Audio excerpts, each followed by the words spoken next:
Hello बच्चों, स्वागत है आपका अपने यूट्यूब चैनल मां सरस्वती कोचिंग सेंटर में। तो आइए देखते हैं। आज हम लोग जो है प्रश्नावली 1.1 का क्वेश्चन नंबर 3 पढ़ेंगे।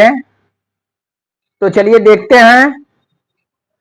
क्वेश्चन नंबर 3 हमारा है, अभाज्य गुणनखंड विधि द्वारा निम्नलिखित पूर्णांकों के एचसीएफ और एलसीएम ज्ञात कीजिए। देखिए नीचे हमें जो है कुछ पूर्णांक दिए हुए हैं, जैसे 12, 15, 21। दूसरा सवाल हमारा 17, 23, 29 और 8, 9, 25। इन पूर्णांकों का हमें क्या ज्ञात करना है? एचसीएफ और एलसीएम। एचसीएफ और एलसीएम ज्ञात करना है। किस विधि से ज्ञात करना है? अभाज्य गुणनखंड विधि से इसके एचसीएफ और एलसीएम हमें ज्ञात करना है। जैसा कि आप एक बार पढ़ चुके हैं, तो फिर से हम देखते हैं। पहला क्वेश्चन हमारा है 12, 15 और 21। इन तीनों का सबसे पहले हम क्या करेंगे? अभाज्य गुणनखंड करेंगे, फिर उसके बाद एचसीएफ और एलसीएम निकालेंगे। तो देखते हैं। सबसे पहला हमारा है 12, इसका हम जो है गुणनखंड करेंगे। 12 देखिए, इसका लास्ट डिजिट है इकाई का अंक 2, इसलिए 2 से डिवाइड हो जाएगा। 2 से हम डिवाइड करेंगे, 2 छंक 12। फिर जो है 6 2 से डिवाइड होगा, 2 तिहाई 6। फिर इसे 3 से डिवाइड करेंगे हम, 3 एक का 3। 15 को देखते हैं। 15 की इकाई का अंक 5 है, इसलिए यह संख्या जो है 2 से डिवाइड नहीं होगी। तो इसे किससे डिवाइड करना होगा? सबसे पहले 3 से। 3 से हम देखते हैं। 3 से 15 को डिवाइड करेंगे, 3 पचे 15, 5 5 से डिवाइड हो जाएगा, 5 एक का 5। यानी 15 के अभाज्य गुणनखंड क्या प्राप्त हुआ हमारे? 3 गुणे 5। और फिर जो है अगला है 21। इसे हम करते हैं, ये 3 से डिवाइड होगा, 3 सते 21 और 7 7 से डिवाइड होगा, 7 एक का 7।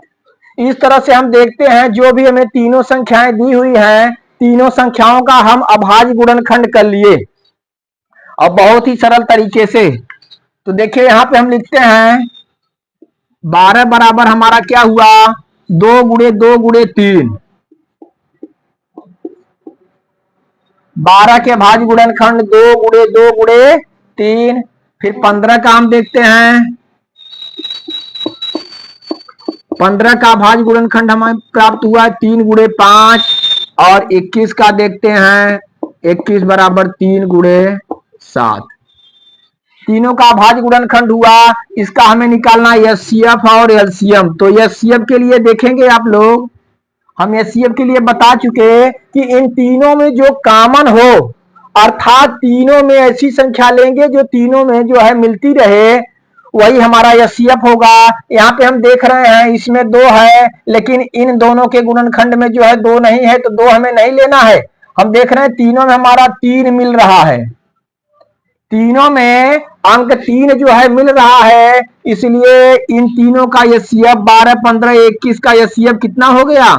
3 आया हमारा। जो भी संख्याएं, जितनी भी संख्याएं हमें दी हुई हैं, उसके अभाज्य गुणनखंड में वो सारी संख्याएं जो मैच कर रही हैं, अर्थात जो है सभी में कॉमन है, उसी को हम एचसीएफ लेंगे। अब एलसीएम देखते हैं हम। एलसीएम एलसीएम में क्या करेंगे? सबसे पहले ऊपर वाली संख्या को आप उतार लीजिए, 2 गुणे 2 गुणे 3।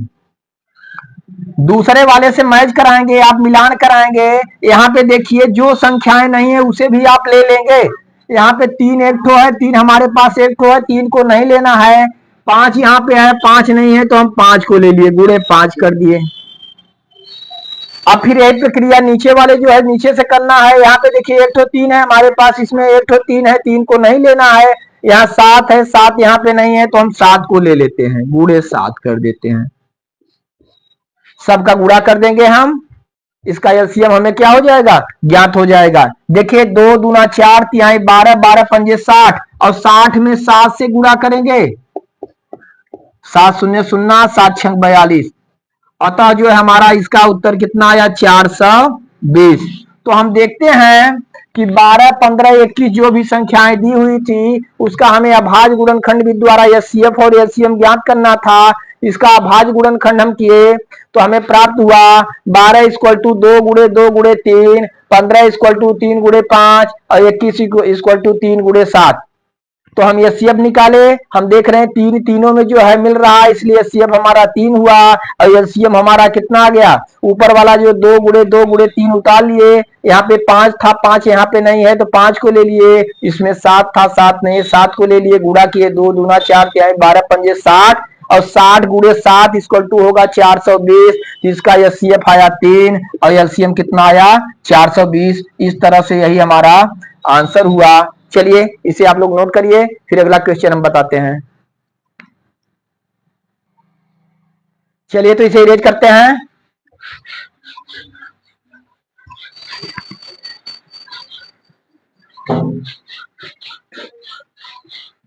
इसका दूसरा हम देखते हैं, दूसरा हमारा क्या है, 17, 23 और 29।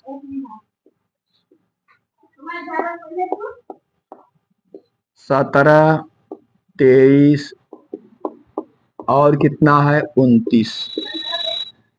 देखिए 17, 23 और 29 हम देखते हैं। 17, 23 और 29 अभाज्य संख्याएं हैं, तीनों संख्याएं अभाज्य हैं। अभाज्य संख्याएं किसी से कहते हैं ऐसी संख्याएं जो केवल स्वयं और एक के अतिरिक्त किसी और से जो है विभाजित न हो पाए। ये तीनों ऐसी संख्याएं हैं, या तो स्वयं से विभाजित होंगी या तो केवल एक से विभाजित होंगी। और अभाज्य संख्याओं का मौसम हमेशा क्या होता है, एक होता है, अर्थात उनका एचसीएफ जो है एक होता है। तो 17 का हम देखिए 17 केवल 17 से कटेगा, जब 17 से कटेगा 23, 23 से ही कटेगा, 29, 29 से कटेगा, तो हम इसका एचसीएफ क्या लेंगे। हम तो बताए थे कि जो तीनों में हो, तीनों में मिलता रहे, तीनों में कॉमन हो, वही जो है हम एचसीएफ लेंगे। तो देखिए चूंकि तीनों एक से भी कटेगा, अभाज्य संख्याएं एक से भी विभाजित होंगी, इसलिए हम लिख सकते हैं यहाँ पे 17 को हम लिखेंगे 17 बराबर 1 गुणे 17। क्या लिखे, 1 गुणे 17। उसी तरह से 23 को हम लिख सकते हैं 1 गुणे 23 और 29 को हम लिख सकते हैं 1 गुणे 29। बार बार 1 गुणे 29। इस तरह से हम देखते हैं कि 17 का गुणनखंड हम 1 गुणे 17, 23 का 1 गुणे 23, 29 का 1 गुणे 29 कर दिए। ठीक, अब इनका एचसीएफ देखिए, इनका एचसीएफ हम निकालेंगे। बहुत ही सरल, जैसा बताया कि तीनों में मिलता रहे, तीनों में कौन सी ऐसी संख्या जो मिल रही है, एक, इसलिए इसका जो है एचसीएफ क्या हुआ, 1। और एक बात आप ध्यान रखेंगे, जितने भी अभाज्य संख्याएं होती हैं, अगर अभाज्य संख्याओं का जो एचसीएफ निकालेंगे तो हमेशा कितना आएगा, 1 ही आएगा। ठीक, चलिए एलसीएम देखते हैं। एलसीएम ऊपर से आप ले रहे हैं 1 गुणे 17, फिर देखेंगे इसमें देखेंगे 23 है, 23 यहाँ पे नहीं है, 23 को भी लिख लिए। तीसरे से मिलान कराएंगे, यहाँ पे 29 है, 29 नहीं है इसमें, तो 29 भी लिख दिए। ठीक, अर्थात अगर अभाज्य संख्याएं हैं तो सभी अभाज्य संख्याओं का गुणनफल, जो भी अभाज्य संख्याएं दी हुई अगर उनका एलसीएम निकालना है तो डायरेक्ट हम सभी का गुणा एक साथ कर दें, उनका एलसीएम हमें ज्ञात हो जाएगा। तो इस तरह से आप जो है, अगर ऑप्शनल दे रहा है, कई अभाज्य संख्याएं दी हुई हैं, उनका एचसीएफ आपसे पूछ रहा है, तो तुरंत आप एक पे टिक मारेंगे, क्योंकि अगर कई अभाज्य संख्याएं एक साथ दी हुई हैं, सभी का एचसीएफ हमें पूछ दिया, तो अभाज्य संख्याओं की एचसीएफ क्या होगा, 1 होगा। और कई ठो अभाज्य संख्याएं दे करके उसका एलसीएम हमसे पूछ दिया जा रहा है, तो उनका एलसीएम आप सभी संख्याओं का क्या कर देंगे, गुणा कर देंगे, उनका एलसीएम हमें ज्ञात हो जाएगा। चलिए देखते हैं। तो चलिए एलसीएम निकालने के लिए इन सबका हम क्या कर देते हैं, गुणा कर देते हैं। 17 में 1 का गुणा करेंगे 17, 17 गुणे 23 सब करते हैं, 17 गुणे 23, 3 सते 21, 3 1 का 3, 2 5 और 2 सते 14 की 4 हासिल लगाया, 2 1 का 2 1 3, जोड़ते हैं 1 5 4 9 3, कितना हमारा 391 आया। 391 में किससे गुणा करेंगे, 29 से गुणा करेंगे, यही हमारा जो है उत्तर होगा। 29 से आप जो है 391 में 29 से गुणा करिए, 9 1 का 9, 9 1 का 9, 9 9 81 की 1 हासिल लगाया 8 और 9 3 27, 27 8 35, फिर 2 1 का 2, 2 9 18 की 8 हासिल लगाए 1, 2 3 6 1 7, जोड़ते हैं 9, 2 1 3, 8 5 13 3 हासिल लगाए 1, 7 3 10 1 11। इस तरह से इसका एलसीएम हमारा कितना आया? 11,339। कितना आया? 11,339। तो हम देखते हैं कि 17, 23, 29 का एचसीएफ हमें ज्ञात हुआ 1 और एलसीएम हमें ज्ञात हुआ 11,339। इस तरह से यही हमारा क्या हुआ? आंसर हुआ। तो हम बता चुके हैं आप लोगों को कि जितनी भी अभाज्य संख्याएं हैं, अगर आप कई अभाज्य संख्याओं का एचसीएफ पूछता है तो एचसीएफ 1 लिखेंगे और एलसीएम पूछता है तो उन सभी का गुणा कर देंगे। चलिए नोट करिए, फिर अगला आपको बताते हैं। जल्दी करिए फटाफट। चलिए हो गया। चलिए आगे देखिए।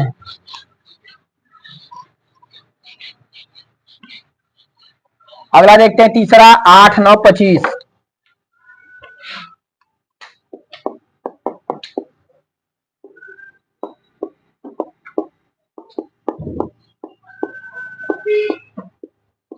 आठ 9, 25 ये सब बहुत छोटे अंक हैं। आप जो है मौखिक इनका जो गुणनखंड कर सकते हैं।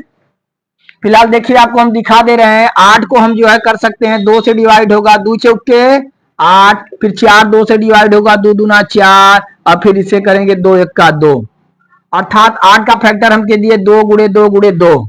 उसी तरह से 9 देखिए किससे डिवाइड होगा? 3 से डिवाइड होगा, 3 त्रिका 9 और 3 1 का 3, 9 भी हो गया। 5 को हम देखते हैं, अरे 25 को 25 भी डिवाइड करेंगे 5 से, 5 बचे 25 और 5 1 का 5। तो यहाँ पे हम देखते हैं 8 बराबर हमें क्या मालूम हुआ? 2 गुणे 2 गुणे 2 और 9 बराबर 3 गुणे 3 और 25 बराबर हम लिख सकते हैं 5 गुणे 5। अब जरा ध्यान देंगे, 8 बराबर 2 गुणे 2 गुणे 2, 9 का जो है गुणनखंड हुआ 3 गुणे 3, 25 का 5 गुणे 5। अगर हम एचसीएफ इनका ज्ञात करेंगे तो देखते हैं कोई भी संख्या में मिल नहीं रही है। इसमें कोई ऐसी संख्या है जो तीनों में मिल रही है? नहीं मिल रही है। तब क्या करेंगे? हम जानते हैं एक ऐसी संख्या है जो सबको विभाजित कर देती है। चाहे जितनी भी संख्याएं हैं, सारी संख्याओं को ये क्या कर सकती है? विभाजित कर सकती है।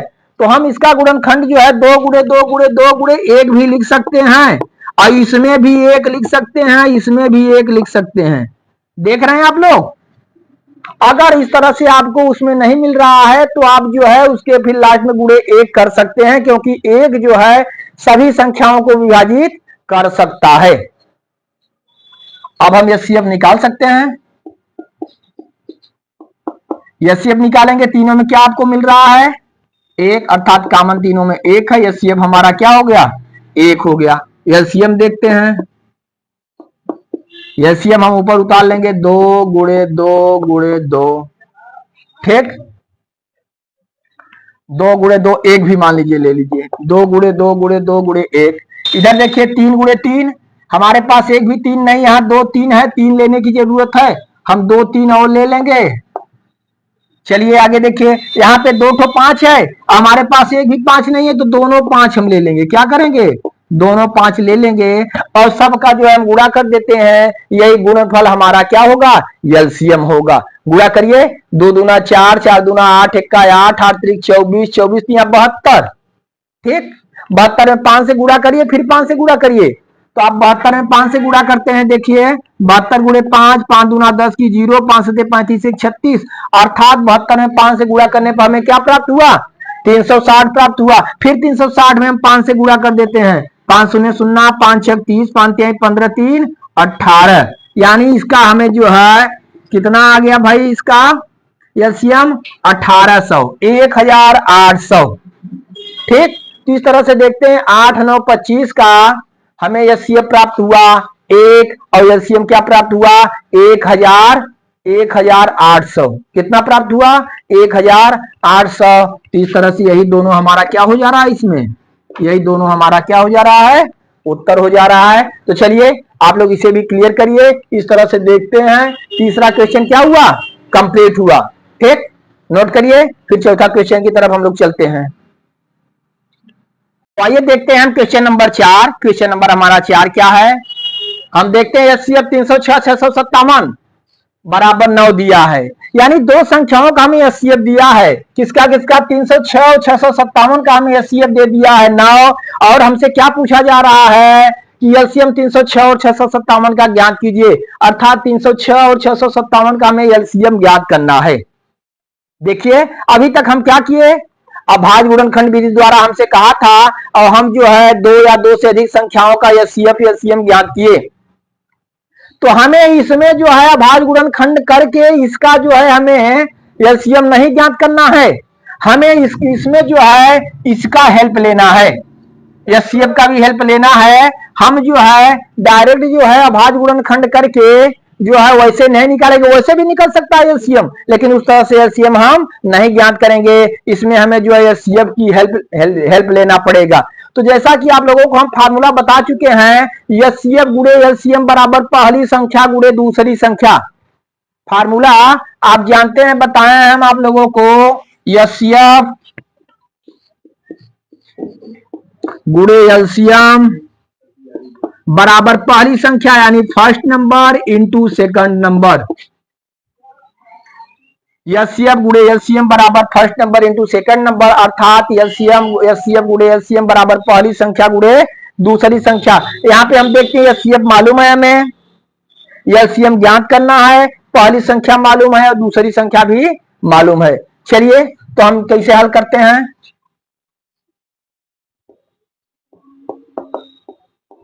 फर्स्ट नंबर लिखेंगे n1 कितना मालूम है 306, सेकंड नंबर n2 657, दोनों संख्याएं मालूम है। और क्या हमें ज्ञात है एचसीएफ, दोनों का एचसीएफ 306 और 657 का एचसीएफ हमें क्या ज्ञात है 9, क्या मालूम है 9। हमें क्या ज्ञात करना है एलसीएम 306 और 657 का हमें एलसीएम ज्ञात करना है। हमें पहली संख्या मालूम है 306, दूसरी संख्या मालूम है 657, दोनों संख्याओं का एचसीएफ मालूम है 9 और दोनों संख्याओं का एलसीएम ज्ञात करना है। ये फार्मूला लागू करेंगे और इस तरह से हम जो है इनका एलसीएम ज्ञात कर लेंगे। चलिए तो यहाँ पे हम लिख रहे हैं, हम लिखेंगे एचसीएफ इंटू एलसीएम बराबर फर्स्ट नंबर पहली संख्या गुणे दूसरी संख्या। पहली संख्या को n1 से, दूसरी संख्या को n2 से, या आप पहली संख्या गुणे दूसरी संख्या भी लिख सकते हैं। चलिए एचसीएफ 9 गुणे एलसीएम बराबर पहली संख्या हमारी क्या दी हुई है 306 और दूसरी संख्या 657।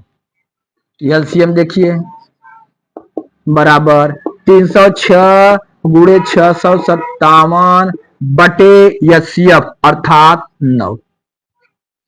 चलिए इसे हल कर देंगे, हमारा एलसीएम क्या हो जाएगा ज्ञात हो जाएगा। तो काट सकते हैं हम, देखिए 9 से अगर इधर डिवाइड करते हैं तो 9 सते 63, ध्यान देंगे 9 से हम इसे डिवाइड कर रहे हैं, 9 सते 63 65 है, 9 सते 63, 2 बचा इधर जाके 27 हुआ और 9 त्रिक कितना हो गया 27, अर्थात हमारा एलसीएम क्या आ रहा है 306 गुणे 73। अब 306 में 73 का हम गुणा कर देते हैं, हमारा एलसीएम प्राप्त हो जाएगा। 306 में 73 से गुणा करिए, 3 6 18 की 8 हासिल लगा 1, 3 0 0 1, 3 त्रिका 9 और 7 6 42 की 2 4, 7 0 0 4, 7 त्रिक 21, 8 2 1 3, 9 4 13 3 हासिल लगा 1 1 1 2 और 2, अर्थात कितना हमारा आ रहा है एलसीएम 22,338, 22,338। इस तरह से यही हमारा क्या हुआ आंसर हुआ। अब जरा आप ध्यान देंगे, आप देखेंगे कि इसके पहले हम अभाज्य गुणनखंड विधि द्वारा जो है एलसीएम ज्ञात किए थे। एचसीएफ और एलसीएम निकालने की कई विधियां हैं, अभाज्य गुणनखंड विधि द्वारा, ठीक ना, और जो है भाग विधि द्वारा भी हम ज्ञात करते हैं, कई विधियां हैं। और देखिए एक फार्मूले से हम भी जो है ऐसा कर सकते हैं, लेकिन फार्मूले से तभी करेंगे जब दो संख्याएं उनमें से एक तो एचसीएफ या एलसीएम आपको दिया रहे। एलसीएम दिया है तो एलसीएम ज्ञात कर सकते हैं, एलसीएम दिया है तो एचसीएफ ज्ञात कर सकते हैं। और देखिए दोनों का एलसीएम और एचसीएफ दे करके कोई एक संख्या छोड़ देता है तो उसे भी हम ज्ञात कर लेते हैं। अर्थात इन चारों में से आप देख रहे हैं HCF, LCM, first number, second number, इन चारों में से अगर जो है 3 ठो दिया है, 1 ठो छोड़ रखा है तो 1 ठो हम ज्ञात कर सकते हैं, चाहे एचसीएफ ज्ञात कर सकते हैं या एलसीएम या पहली संख्या या दूसरी संख्या, इस तरह से कोई भी हम ज्ञात कर सकते हैं फार्मूले की सहायता से। तो ये आप जो है छोटी कक्षाओं में ऐसा फार्मूला आप लोग पढ़ चुके हैं, तो इसे ध्यान दीजिए। तो अभी तक आप लोग जो है गुणनखंड भी द्वारा निकाले, संख्याओं का भाज्य गुणनखंड किए और इस सूत्र द्वारा भी आप लोग जो है एलसीएम निकाले। ठीक, चलिए तो आज जो है आपका क्वेश्चन नंबर 4 तक कंप्लीट होता है। यहां तक आपको लोग क्लियर करिए और जो है रिवीजन क्लास चल रहा है, आप दोहराते रहिए, अच्छी तरह से जो है तैयारी करते रहिए। और जो भी नए बच्चे हैं हमारे चैनल को सब्सक्राइब कर लें और जो है बेल आइकन को आप दबा दीजिए, जिससे आपको बराबर नोटिफिकेशन मिलती रहे। और यही सही समय है आपको जो है अध्ययन करने का, और आप लगातार मेहनत करिए और निश्चित है सफलता आपको जो है 100% सफलता मिलेगी अगर आप जो है मेहनत और लगन के साथ जो है परिश्रम करेंगे। तो कहीं भी आपको प्रॉब्लम हो रही है हमें आप कमेंट बॉक्स में सूचित करिएगा, हम तुरंत जो है उसका समाधान करेंगे। तो चलिए आज क्वेश्चन नंबर 4 तक कंप्लीट हुआ, फिर अगली क्लास में आप लोगों को आगे बताएंगे।